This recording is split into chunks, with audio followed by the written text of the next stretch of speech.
ကိုရီးယားလူမျိုးတွေအကုန်နီးပါးခောက်ဆွဲလက်ဗာတွေဖြစ်ကြပါတယ်။ပြန်များအားဖြင့်ဆိုလို့ရှင်တော့တပတ်ကိုခောက်ဆွဲ9တိုးလောက်ကိုစားကြတယ်လို့သိရပါတယ်။ဒီဇိုင်ကတော့24နာရီဖွင့်တဲ့ self service ခောက်ဆွဲဆိုင်ဖြစ်ပြီးတော့မှ trend ဖြစ်နေတဲ့ခောက်ဆွဲ10မျိုးနဲ့အထက်ကိုအရင်ဟင်းအမျိုးမျိုးနဲ့ပြီးလို့ရှင်တော့အချိုရည်တွေကိုထားပေးထားတာပဲဖြစ်ပါတယ်။ customer တွေကြိုက်တဲ့အချိန်မှာကြိုက်တဲ့ခောက်ဆွဲကိုလာစားလို့ရအောင်ဖွင့်ထားပေးတာဖြစ်ပြီးတော့မှညမိတ်တက်တဲ့လူတစုရဲ့အချစ်တော်ဆိုရင်လည်းမမှားပါဘူးခင်ဗျာ။ကိုရီးယားနိုင်ငံရဲ့မြို့တစ်မြို့မှာရှိတဲ့ self service ခောက်ဆွဲဆိုင်ကိုဆိုင်ဝင်နှန်းတွေကတနေ့တစ်ခါလာပြီးတော့စစ်ကြည့်တတ်ပါတယ်။ရော်သွားတဲ့ဟင်းနဲ့ခောက်ဆွဲတွေကိုအပြည့်ဖြည့်ပေးထားတတ်ပြီး customer တွေလာဝယ်ဖို့အတွက်အယောင်မျိုးမျိုးရှိတဲ့ခောက်ဆွဲထုတ်တွေကိုလည်းစင်ပေါ်မှာတက်တက်ရရလေးစီပေးလို့ထားပါတယ်။ customer တွေရောက်လာလို့ရှိရင်ပထမဦးဆုံးစက်ပေါ်မှာကိုကြိုက်တဲ့ခောက်ဆွဲကိုရွေးပြီးတော့မှငွေလွှဲရမှာဖြစ်ပြီးတော့အဲဒီ customer လေးကတော့ခောက်ဆွဲနှမျိုးနဲ့ဟင်းရည်တွေကိုရွေးပြီးတော့မှငွေလဲလိုက်တာဖြစ်ပါတယ်။ဘောင်ချရပြီဆိုလို့ရှိရင်တော့စင်ပေါ်မှာရှိတဲ့ခောက်ဆွဲကိုတွားယူလို့ရပြီဖြစ်ပြီးခောက်ဆွဲတို့တိုင်ကိုတစ်ခါသုံးခွက်လေးတွေနဲ့တွဲပေးလို့ထားပါတယ်။သူဝယ်ထားတဲ့ခောက်ဆွဲနှမျိုးစလုံးကအရန်ကိုဆက်တဲ့အထဲမှာပါပြီးတော့သူတို့ရအဆက်ခောက်ဆွဲတွေရဲ့ကိုယ်စားလှယ်ပဲဖြစ်ပါတယ်။အမြဲတမ်းခောက်ဆွဲစားတဲ့လူအများစုကအစာပလာကိုမဖောက်ခင်မှာအမြဲတမ်းလှုပ်ပြီးတော့မှဖောက်တတ်ကြပါတယ်။ဒီလိုဆိုလို့ရှိရင်တော့အစာပလာတွေကလက်ကိုသွားပြီးတော့မပေတော့မှဖြစ်ပြီးဘေးမှာအဝါစားလို့ရတဲ့အရန်ဟင်းတွေလည်းရှိနေပါသေးတယ်။ကိုကြိုက်တဲ့အတိုင်းထည့်လိုက်ရုံပဲဖြစ်ပြီးတော့မှကိုစားနေတဲ့လောက်ယူလို့ရှိရင်ရပါတယ်။ဘိုင်မပြေမှာကိုတော့စိုးရင်စရာလုံးဝမရှိပါဘူး။ပြီးလို့ရှိရင်တော့ပေါင်ချာမှာပါတဲ့ခုတ်ကိုစက်နဲ့စကန်ဖက်ပြီးလို့ရှိရင်စက်တွေကနေရေတွေထွက်လာပြီးတော့ခောက်ဆွဲကိုပြုတ်ပြီးတော့မှဖြစ်ပါတယ်။ customer ကဘေးကနေတူနဲ့ကြောက်အောင်မှွေပေးလို့ရှိရင်ရပြီဖြစ်ပြီးတော့ဒီမှာ free မရတဲ့အရန်ဟင်းဆိုလို့ကြက်ဥပဲရှိတာပါ။ခောက်ဆွဲတဲ့ကိုကြက်ဥလေးခောက်ထည့်လိုက်မယ်ဆိုလို့ရှိရင်အရသာပို့ပြီးတော့ပြေဝသွားမှာဖြစ်ပြီးတော့ခောက်ဆွဲပြုတ်ရပြီဆိုလို့ရှိရင်စက်ကနေ customer ခောက်ဆွဲရေပို့တဲ့အချက်ပေးတဲ့အတန်ထွက်လာမှာဖြစ်ပါတယ်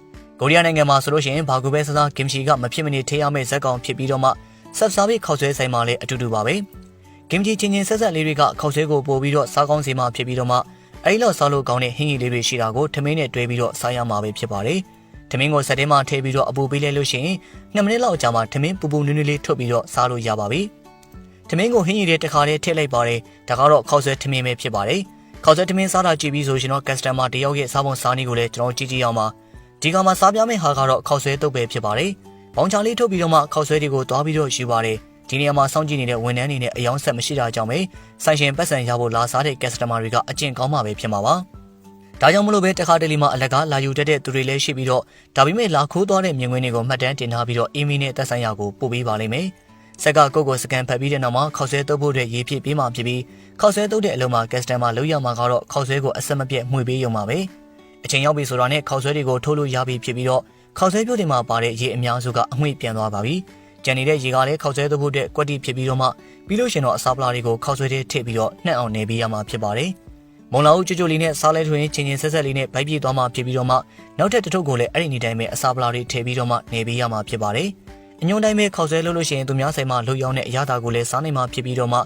ါအသားပြားကလည်းကင်ချီလိုမျိုးကိုရီးယားလိုမျိုးတွေရဲ့အဓိကအရင်ဟင်းပဲဖြစ်ပါတယ်။အပူပေးပြီးဆိုလို့ရှိရင်တော့ခောက်ဆွဲတဲ့ကိုထည့်ပြီးတော့စားလို့ရပြီဖြစ်ပါတယ်။နောက်ဆုံးမှတော့ကိုလာလေးနဲ့အဆက်ပြေသွားအောင်တောက်လိုက်ရပါတယ်။အဲ့တော့နောက်ထပ်တစ်ယောက်ခောက်ဆွဲပြုတ်တာကိုထပ်ပြီးတော့ကြည့်လို့ရပါပြီ။ဒီကမှာစားပြမှာကတော့ every လုပ်ထားတဲ့ခောက်ဆွဲပြုတ်ပဲဖြစ်ပါတယ်။ပထမဆုံးအဆင့်မှာတော့နာမည်ကြီးတဲ့ခောက်ဆွဲနှစ်ထုပ်ကိုရွေးလိုက်ပါတယ်။သူတို့ရဲ့အစာပလာတွေကြောင့်ပဲဟင်းကြီးကအရန်ကိုတောက်လို့ကောင်းနေမှဖြစ်ပြီးတော့မှအစာပလာတွေကိုတစ်ထုပ်ပြီးတစ်ထုပ်ခောက်ဆွဲတွေကိုဖောက်ထည့်လိုက်ပါတယ်။ပြီးလို့ရှိရင်တော့အရန်ဟင်းတွေကိုသွားပြီးတော့ထည့်မှဖြစ်ပြီးဆက်စီကိုပြန်ပြီးတော့မှအညွန့်တိုင်းပဲချက်ရမှာဖြစ်ပါတယ်။အဲဒီခါမှာတော့ခဏလာချက်လို့ရှိရင်အရန်ကိုကျွမ်းလာပြီးတော့မှခောက်ဆွဲပြုတ်စပုံမှုတောင်လုပ်လို့ရပြီဖြစ်ပြီးတော့စကရင်ကနေကြည့်တာတော့မှစားကျင်စရာကောင်းနေပါတယ်ခင်ဗျ။ဆက်စားပေးဖြစ်တာကြောင့်ပဲဆိုင်လေးကိုဆဲလေးတွေအများကြီးရောက်လာတတ်တယ်လို့ဒီလိုနဲ့ပဲဆက်စားပေးဆိုင်လေးတွေဟာတပြေးပြေးနဲ့ trend ဖြစ်လာတာဖြစ်ပါတယ်။နောက်ဆုံးကြံနေတဲ့အစာပလာတွေကိုထည့်လိုက်လို့ရှိရင်တော့စားလို့ရပြီဖြစ်ပြီးတော့အာရပါရစားဖို့အတွက်အနောက်မှာရှိတဲ့ရေခဲတစ်တာစီကိုသွားပြီးရေညှိထမင်းလေးတွေတစ်ထုပ်ယူလိုက်ပါသေးတယ်။